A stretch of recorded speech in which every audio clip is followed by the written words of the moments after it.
Hello दोस्तों, स्वागत है आपका लक्ष्य आईएएस पीसीएस में। और जैसा कि दोस्तों अपना यूपी पीसीएस और बिहार पीसीएस और उत्तराखंड पीसीएस को लेकर जो क्रैश कोर्स चल रहा है, उसमें आज अपना जो क्लास नंबर 4 है मॉडर्न हिस्ट्री का। और हम आपके पास अंग्रेज़ों की भारत विजय के बारे में पढ़ रहे थे। और अंग्रेज़ों की भारत विजय के संदर्भ में अगली जो विजय है वो अंग्रेज़ों की पंजाब विजय है। आज के लेक्चर में हम अंग्रेज़ों की पंजाब विजय और जो आपके पास अवध को अंग्रेजों ने कैसे अपने साम्राज्य में मिलाया, अंग्रेजों की अवध विजय, इन दोनों विजय को पढ़ेंगे, पंजाब विजय को और अवध विजय को। ठीक है नहीं? तो इसी क्रम में पहला है आपके पास अंग्रेजों की पंजाब विजय। तो अंग्रेजों की पंजाब विजय के संदर्भ में हम थोड़ा सा पंजाब के शासकों के बारे में पढ़ेंगे कि पंजाब में किस किस शासक ने शासन किया। और पंजाब में जो फेमस आपके पास शासन रहा वो महाराजा रणजीत सिंह का रहा। ठीक है नहीं? महाराजा की इन्हें उपाधि मिली हुई थी, महाराजा रणजीत सिंह, जिन्होंने पंजाब में एक जो है मजबूत शासन की नींव डाली। महाराजा रणजीत सिंह पंजाब में छोटे छोटे मिसलों में बटे हुए थे आपके पास। महाराजा रणजीत सिंह पंजाब में 12 मिसल में से सुकर चकिया मिसल से संबंधित रखते थे। यानी कहने का मतलब ये पंजाब का जो क्षेत्र था वहाँ सिखों के 12 अलग अलग मिसल थे और उसमें महाराजा रणजीत सिंह सुकर चकिया मिसल से संबंधित थे। और उन्होंने सारे मिसलों को एक जगह इकट्ठा किया, एक जगह संगठित किया और एक मजबूत पंजाब राज्य की नींव डाली। ठीक है नहीं? महाराजा रणजीत सिंह को शेरे पंजाब भी कहा जाता था क्योंकि पंजाब के एक महत्वपूर्ण शासक थे ये। तो शेरे पंजाब की उपाधि मिली हुई थी। और 1799 ईस्वी में इन्होंने मतलब लाहौर को इन्होंने राजधानी बनाया। 1799 ईस्वी में जो इस समय पंजाब पाकिस्तान में है लाहौर, वो पहले जो सिख शासन था उसकी राजधानी हुआ करती थी। 1809 ईस्वी में लॉर्ड मिंटो के जो प्रतिनिधि थे मेटकॉफ, उनके साथ इन्होंने प्रसिद्ध अमृतसर की संधि करी। अगर पूछा जाए कि अमृतसर की संधि किस किस के बीच हुई थी तो मेटकॉफ और राजा रणजीत सिंह के बीच। ठीक है नहीं? उसके बाद महाराजा रणजीत सिंह ने जो आपके पास चिनाब नदी है, चिनाब नदी से जो अफगानी शासक था, ठीक है, शाह सुजा, उसकी फंसी मतलब तोपें गिर गई थी तो तोपों को निकलवाया चिनाब नदी से। इसी संदर्भ में उन्होंने प्रसन्न होकर इन्हें महाराजा कहा और कोहिनूर हीरा उपहार के रूप में इन्हें दिया। ठीक है नहीं? तो कोहिनूर हीरा जो है वो शाह सुजा ने इन्हें रणजीत सिंह को प्रदान किया और महाराजा की उपाधि भी दी। और यूरोपीय ये रणजीत सिंह एक ऐसे शासक थे पंजाब के जिन्होंने अपनी सेना को यूरोपीय पद्धति से सुसंगठित किया। और इनकी सेना एशिया की दूसरे नंबर की यूरोपीय पद्धति से, अंग्रेजों के बाद एशिया की दूसरे नंबर की सेना थी जो यूरोपीय पद्धति से संगठित थी। ठीक है नहीं? यूरोपीय पद्धति से प्रशिक्षित थे, ये भी आपको याद रखना है। उसके बाद एक फ्रांसीसी यात्री थे विक्टर जाकमा। इन्होंने कहा कि रणजीत सिंह की तुलना इन्होंने उस समय फ्रांस में जो वहाँ का शासक था नेपोलियन, उससे की। तो अगर पूछा जाए कि किसके द्वारा रणजीत सिंह की तुलना नेपोलियन से की गई तो एक फ्रांसीसी यात्री विक्टर जाकमा थे। उन्होंने आपके पास रणजीत सिंह की तुलना उस समय फ्रांस का जो प्रसिद्ध एक शासक था नेपोलियन बोनापार्ट, उससे की। ठीक है नहीं? तो इसी क्रम में हम आगे बढ़ेंगे। आगे बढ़ते हुए अब देखेंगे कि पंजाब राज्य में आय का स्रोत क्या था। तो पंजाब राज्य में मैं अगर आय की स्रोत की बात करूं तो भू राजस्व मुख्य आय थी। ठीक है नहीं? शासन के जो भी खर्चे थे वो भू राजस्व के पैसे से चलते थे। और भू राजस्व जो है 33 से 40% तक भू राजस्व लिया जाता था। ठीक है नहीं? इसी क्रम में आपके पास और भी रणजीत सिंह के बाद खड़क सिंह का शासन आया, नौनिहाल सिंह का शासन आया, शेर सिंह का शासन आया। ये छोटे छोटे टाइम के लिए शासक हुए, लेकिन जो अंतिम शासक थे वो दिलीप सिंह थे। ठीक है नहीं? तो हम क्या काम कर रहे हैं, जो महत्वपूर्ण शासक हैं जैसे रणजीत सिंह उन्हें हमने पढ़ा, और जो अंत में आपके पास शासक रहे जिनके समय पर अंगल सिख युद्ध हुए उन्हें हम पढ़ रहे हैं दिलीप सिंह। ठीक है नहीं? तो दिलीप सिंह पंजाब के ये अंतिम शासक थे, ये आपको ध्यान रखना है। और अंग्रेजों ने कोहिनूर हीरा इनसे वापस ले लिया और ब्रिटिश जो महारानी थी उसे भेंट कर दिया गया। ठीक है नहीं? उनके आज भी क्राउन में ये कहा जाता है कि वहाँ पर वो हीरा लगा हुआ है। उसके बाद इनके समय में ही 2 आंग्ल सिख युद्ध हुए। पहला आंग्ल सिख युद्ध जो है वो 1845 से 1846 तक होता है और दूसरा 1848 से 1849 तक होता है, ठीक है नी। और जब अंग्रेजों ने इन्हें सिख युद्ध में पराजित कर दिया, आंग्ल सिख युद्ध में, उसके बाद इन्हें पेंशन देकर इंग्लैंड भेज दिया गया और ये इंग्लैंड में जाते हैं और अपना धर्म परिवर्तन कर लेते हैं, यानी सिख से ये ईसाई हो जाते हैं और विभिन्न यूरोपीय देशों की यात्रा करते हैं, जिसमें रूस की यात्रा मुख्य थी, ठीक है नी। तो पेंशन देकर इन्हें इंग्लैंड भेज दिया जाता है, वहाँ जाकर ये कई यूरोपीय देशों, रूस सहित कई यूरोपीय देशों की यात्रा करते हैं, फ्रांस के, ठीक है नी, फ्रांस, रूस ये। और उसके बाद ये इनकी ईसाई धर्म ये अपना लेते हैं, इनकी डेथ हो जाती है और इनका जो अंतिम संस्कार है वो इंग्लैंड में किया जाता है, ठीक है नी। सिख धर्म परिवर्तित करके, यानी सिख धर्म को चेंज करके ये ईसाई धर्म को अपना लेते हैं, ठीक है। अगर पूछा जाए कि कौन सा शासक सिख, पंजाब का कौन सा शासक सिख धर्म को छोड़कर ईसाई धर्म को अपना लेता है, तो महाराजा दिलीप सिंह, ठीक है नी। उसके बाद अगर हम बात करें आंग्ल सिख युद्ध की, तो आंग्ल सिख युद्ध में पहला जो आंग्ल सिख युद्ध है वो 1845 से 1846 के बीच हो रहा होता है। इसमें जो सिखों का नेतृत्व महाराजा दिलीप सिंह कर रहे होते हैं, ठीक है नी। और अंग्रेजों का नेतृत्व जो है वो हार्डिंग, उस समय जो गवर्नर थे वो गवर्नर थे उस समय हार्डिंग, ठीक है, लॉर्ड हार्डिंग। लेकिन सेनापति कौन थे अंग्रेजों के? ये गफ करके सेनापति थे अंग्रेजों के पहले आंग्ल सिख युद्ध में, ये आपको याद रखना है। पहले आंग्ल सिख युद्ध का जो समाप्ति है वो लाहौर की संधि के द्वारा होती है। 1846 में लाहौर की संधि होती है और लाहौर की संधि के द्वारा ये समाप्त होता है पहला आंग्ल सिख युद्ध। और इसमें ये तय होता है कि सिंधु नदी के जो दक्षिण भाग के क्षेत्र हैं वो पंजाब के राज्य से अंग्रेजों को दे दिए जाते हैं, ठीक है, अंग्रेज उन्हें ले लेते हैं। और आपके पास एक ब्रिटिश रेजिडेंट हेनरी लॉरेंस को पंजाब का जो सिख शासन था वहाँ पर नियुक्त कर दिया जाता है, मतलब हर प्रकार की गतिविधि को देखने के लिए अंग्रेजों के द्वारा, ठीक है नी। उसके बाद आगे द्वितीय आंग्ल सिख युद्ध होता है जो 1848 से 1849 तक चला और दिलीप सिंह ने इसमें नेतृत्व किया, लेकिन सिखों की हार हुई और अंततः 1849 ईस्वी में पंजाब राज्य को अंग्रेजों के द्वारा ब्रिटिश भारत में मिला लिया गया, ठीक है नी।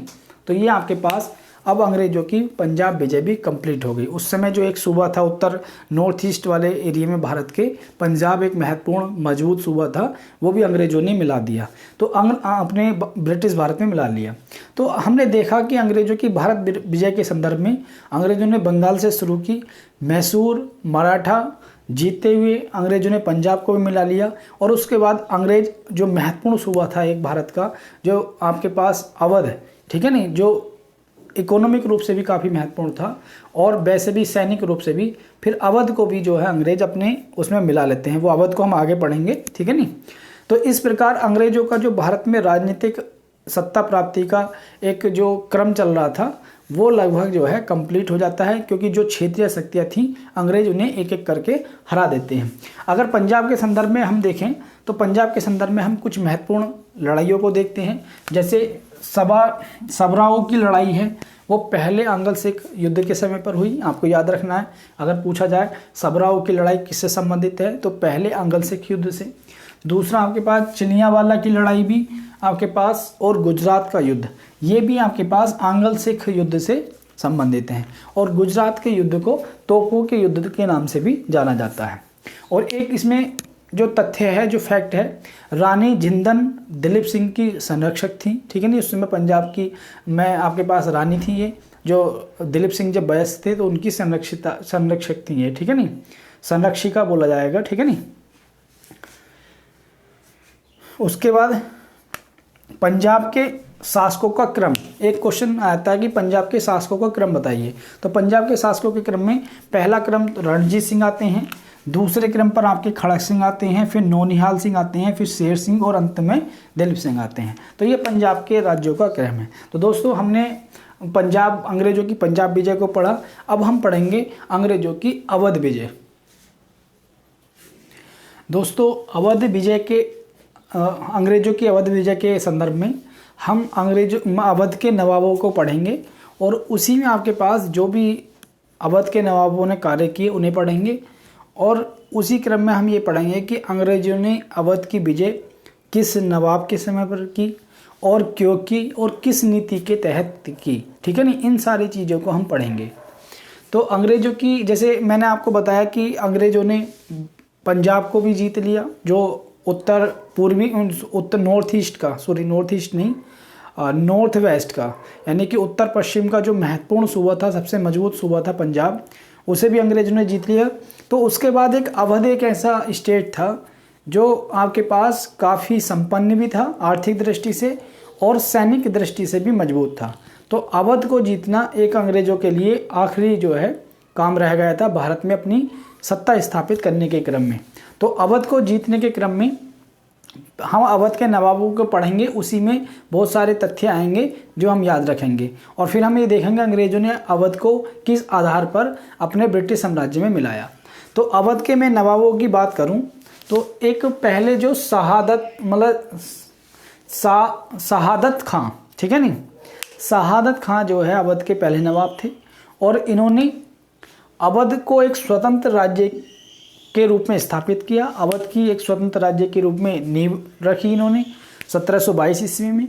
और जो इसमें फैज़ाबाद, ठीक है नहीं, जहाँ पर अयोध्या आता है फैज़ाबाद ज़िले में, तो फैज़ाबाद को इन्होंने अवध की राजधानी बनाया, फैज़ाबाद को अवध की राजधानी बनाया।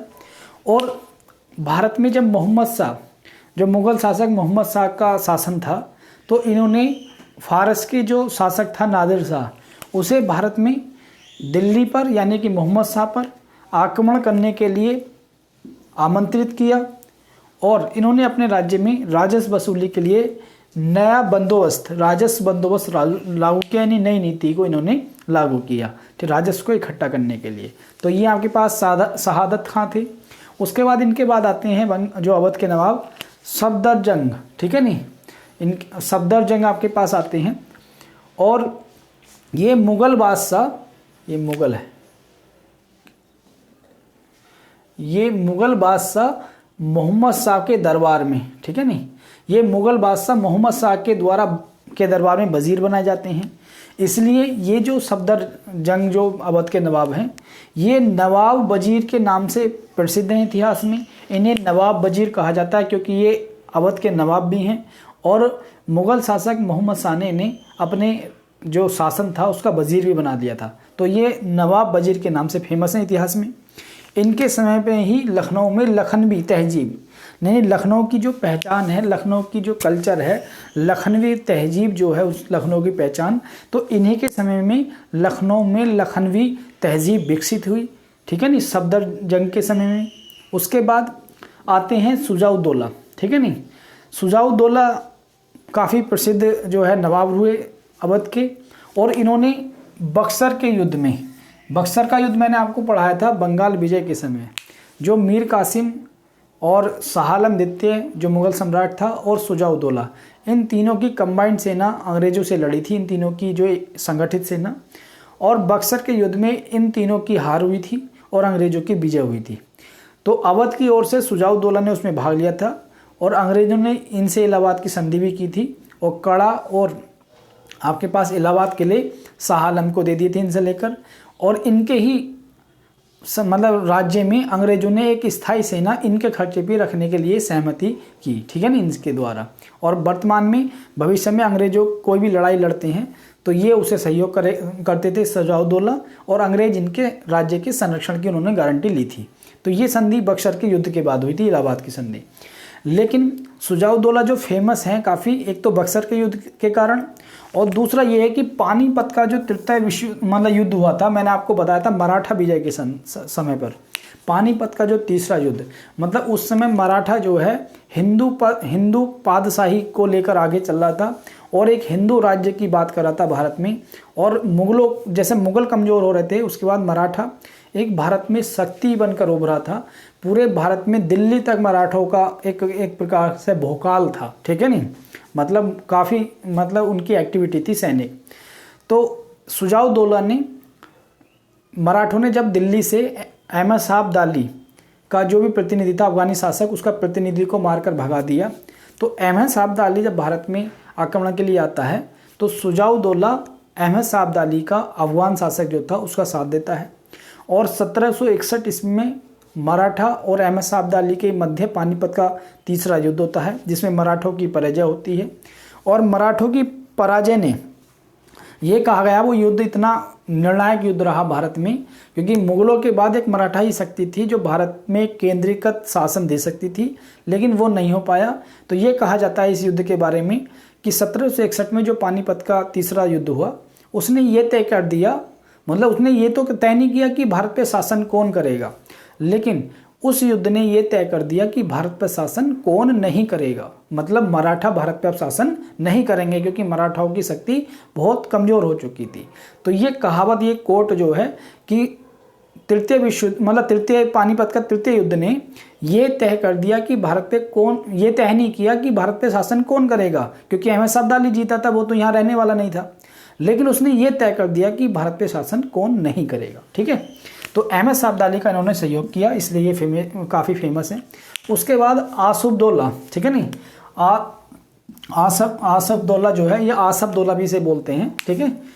तो वो आपके पास नवाब बनता है, और सबसे उसका पहला काम यही रहा, जो सबसे प्रसिद्ध रहा, वो अपनी राजधानी जो अवध की फैजाबाद से लखनऊ को ट्रांसफ़र करता है। ठीक है नहीं, फैजाबाद से लखनऊ को अपनी राजधानी ट्रांसफ़र करता है। उसके बाद लखनऊ में एक बड़ा इमाम बाड़े का निर्माण कराता है आपके पास। ठीक है नहीं, लखनऊ में बड़ा इमाम बाड़ा जो है उसका निर्माण कराता है। और अवध का जो अंतिम सम्राट है, अब वो अंतिम सम्राट है बाजिद अली शाह, ये अवध के अंतिम सम्राट हैं। ठीक है नहीं, और अवध के ये अंतिम सम्राट हैं। और 1856 में जब लाल डलहौजी हड़प नीति के तहत भारत के छोटे छोटे राज्यों को अपने ब्रिटिश साम्राज्य में मिला रहे थे, तो उसमें अवध भी एक था। 1856 में इन अवध पर कुशासन का आरोप लगा कर कि यहाँ की मतलब यहाँ बताया गया कि आउटरम ने, एक अंग्रेज़ थे, उन आउटरम, उन्होंने अपनी रिपोर्ट सौंपी अवध के संदर्भ में, और उन्होंने बताया कि अवध के लोग बहुत परेशान हैं इससे, नवाब से, और वहाँ पर प्रशासनिक व्यवस्था सही नहीं है। तो डलहौजी ने अवध, क्योंकि अवध जो है संरक्षित राज्य था अंग्रेजों का, तो अवध को मिलाने के लिए ब्रिटिश राज्य में डलहौजी ने आउटरम की रिपोर्ट को आधार बनाकर कुशासन के आधार पर, यह भी क्वेश्चन है कि अवध को किस आधार पर मिलाया, कुशासन के आधार पर, किसकी रिपोर्ट पर, आउटरम की रिपोर्ट पर, किस नीति के तहत, हड़प नीति के तहत, यहाँ लिख सकते हैं हड़प नीति, हड़प नीति के तहत, यानी डलहौजी की हड़प नीति के तहत डलहौजी ने 1856 में अवध को मिला लिया ब्रिटिश राज्य में। ठीक है नहीं, तो इस प्रकार जो है अवध अब ब्रिटिश प्रांत का हिस्सा हो गया, और पूर्ण विलय ब्रिटिश अवध का विलय ब्रिटिश में हो गया। ठीक है नहीं, और इसी में 1857 का जब स्वतंत्रता संग्राम चलता है, तो बेगम हजरत महल जो उसी घराने से आपके पास संबंध रखती हैं, अवध वाले से, लखनऊ से, वो आपके पास क्रांति में पार्टिसिपेट करती हैं। ठीक है, तो ये जो बेगम हजरत महल है, वो इसी अवध के जो नवाब का जो एक मतलब राज परिवार का सिस्टम चला रहा था, वो उसी से संबंध रखती हैं। ठीक है नहीं, अब बात ये आती है कि अंग्रेजों ने धीरे धीरे भारत की जो भी उस समय क्षेत्रीय शक्तियाँ थीं सबको हरा दिया, और फ्रांसीसी जो यूरोपीय शक्तियाँ थीं, अंग्रेजों की जो प्रतिस्पर्धी यूरोपीय शक्तियाँ थीं, खासकर फ्रांसीसी, उन्हें भी हरा दिया। आखिर ऐसा क्या हुआ, या अंग्रेजों के पास इतनी पावर कैसे आई, या अंग्रेजों की सेना किस प्रकार की थी, उनका प्रशासन शासन किस प्रकार का था, तो उसी को देखते हुए मैंने ये आपके पास लाइनें लिखी हैं, अंग्रेजों की सफलता के कारण। ये क्वेश्चन भी आ सकता है कि निम्न में से कौन अंग्रेजों की सफलता का कारण था, और ये जो अंग्रेजों की सफलता के कारण है, वही आप उल्टा करके लिख दोगे फ्रांसीसियों की असफलता के कारण। ठीक है नहीं, तो फ्रांसीसी की असफलता के कारण भी आप उल्टा करके लिख दोगे। तो अंग्रेजों की सफलता के कारणों में पहला कारण क्या है, कंपनी की संरचना और प्रकृति। यानी कंपनी अंग्रेजों की एक वो पूर्ण रूप से सरकारी कंपनी नहीं थी, उसमें लोगों का इन्वेस्टमेंट था, तो वो डिसीजन लेने के लिए काफ़ी हद तक फ्री थी। ठीक है नहीं, और जब कभी भी उसे ज़रूरत पड़ी तो सरकार ने उसका सपोर्ट भी किया। जबकि फ्रांसीसी कंपनी पूर्ण रूप से सरकारी कंपनी थी, वो सरकार के आपके पास अनुदान पर या सरकार के निर्णयों पर निर्भर रहती थी। ठीक है नहीं, नौसैन्य सर्वोच्चता, अंग्रेजों की जो नौसैनिक शक्ति थी, समुद्र में जो भी सेना थी, ठीक है, वो काफ़ी आपके पास निपुण थी, वो काफ़ी सर्वोच्च थी, और उसने अंग्रेजी प्रशासन को, अंग्रेजी शासन को, अंग्रेजी राजनीतिक संप्रभुता को सुदृढ़ता प्रदान करी बजाय और यूरोपीय शक्तियों के। ठीक है नहीं, और भारत का जो क्षेत्रीय शासक थे वो अब केवल अपने क्षेत्र तक सीमित रहे और उन्होंने किसी ने भी नौसैनिक शक्ति बनने के क्रम में नहीं सोचा। ठीक है। औद्योगिक नीति, अंग्रेजों में उस समय ब्रिटेन में औद्योगिक नीति बढ़ रही थी आपके पास, और औद्योगिक नीति के तहत वहाँ पर फैक्ट्रियाँ लग रही थी, नए नए इंडस्ट्री डेवलप हो रही थी, और भारत से कच्चा माल जाता था, वहाँ से तैयार होकर माल आता था और उससे तमाम आर्थिक लाभ वो उठा रहे थे, तो उनकी आर्थिक स्थिति भी मजबूत थी। सैन्य कौशल और अनुशासन, यानी कि आपके पास सेना में अच्छे प्रशिक्षित अधिकारियों को लिया जाता था और सेना में बहुत हद तक जो है अनुशासन था। ठीक है नहीं। स्थायी सरकार, स्थायी सरकार का मतलब ब्रिटेन में जो सरकार थी वो स्थायी थी और समय समय पर जब भी कंपनी को जरूरत पड़ी तो ब्रिटेन से सैनिक और असैनिक सहायता उपलब्ध होती रही। ठीक है नहीं।